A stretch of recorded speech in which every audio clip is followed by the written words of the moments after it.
আর ছেলে বলছিল, আমরা না চাইলে আল্লাহ তাআলা আমাদের কিভাবে খাওয়াবে? ছেলের ইসলামের প্রতি একটু অবিশ্বাস ছিল। তার মা ছেলেকে বোঝানোর চেষ্টা করল, কিন্তু সে কিছুতেই বুঝল না। কিছু পর মা তার ছেলের জন্য খাবার নিয়ে আসলো এবং বলল, তোমার জন্য খাবার নিয়ে এসেছি, এসো খাবারগুলো খেয়ে নাও। কিন্তু ছেলে জবাবে বলল, না আমি খাবো না, দেখি আল্লাহ আমাকে কিভাবে খাওয়ায়। পৃথিবীর সব মায়ের কখনো তার সন্তানের না খেয়ে ক্ষুধা পেটে ঘুমাতে দেখতে চায় না।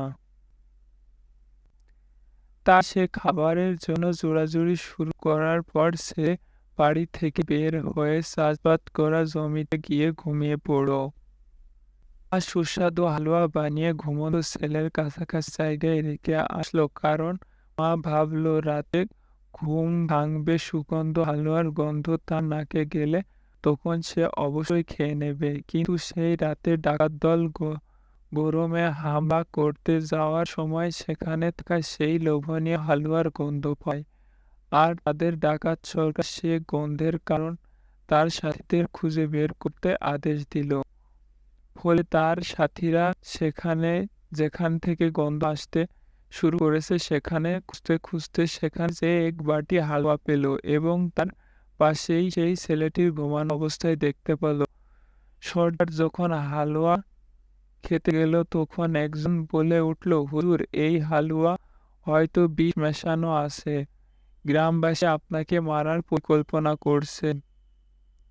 আর এই ছেলেটি গ্রামবাসীর সাথে যুক্ত আছে। ডাকাত সর্দার এবার বলল, তুই ঠিকই বলছিস। আর এই কথা বলেই তারা সেই ছেলেটিকে বলে, তুই আগে এই হালুয়া খা। কিন্তু ছেলেটি যেহেতু প্রশ্ন করেছিল, সে কিছুতেই খাবে না, তাই সে বলল, না আমি খাবো না। ফলে এবার সর্দার ভাবল, সত্যি সত্যি হয়তো এখানে বিষ মেশানো আছে।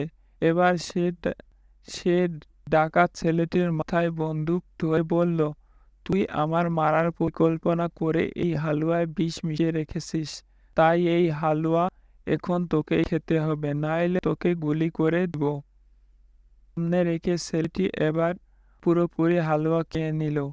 এবার ডাকাতরা তার মরার অপেক্ষা করতে লাগলো। অপেক্ষা করতে করতে ভোর হওয়া দেখে ডাকাত দল ছেলেটিকে ফেলে রেখে সেখান থেকে চলে গেল। তারপর ছেলেটি তার বাড়িতে গেল। ছেলেটি বাড়িতে যাওয়ার পর তার মা বলল, কিরে, রাগ ভেঙেছে? কিন্তু জবাবে ছেলেটি বলল, আমি এখন ঘুমাবো। মা বলল, কেন, রাতে ঘুমাসনি? ছেলে বলল, এ তো কিছু জানি না, শুধু জানি আমরা না খাইতে চাইলে আল্লাহ তাআলা আমাদের খাওয়াতে পারেন না। কিন্তু আজ বুঝলাম তিনি খাওয়ানোর শক্তি রাখেন। সম্মানিত দর্শক, ভিডিওটি আপনাদের কেমন লেগেছে অবশ্যই কমেন্ট বক্সে জানাবেন। আর আমি চাই যে আপনাদের ইসলামের প্রতি আরও বিশ্বাস দৃঢ় হোক।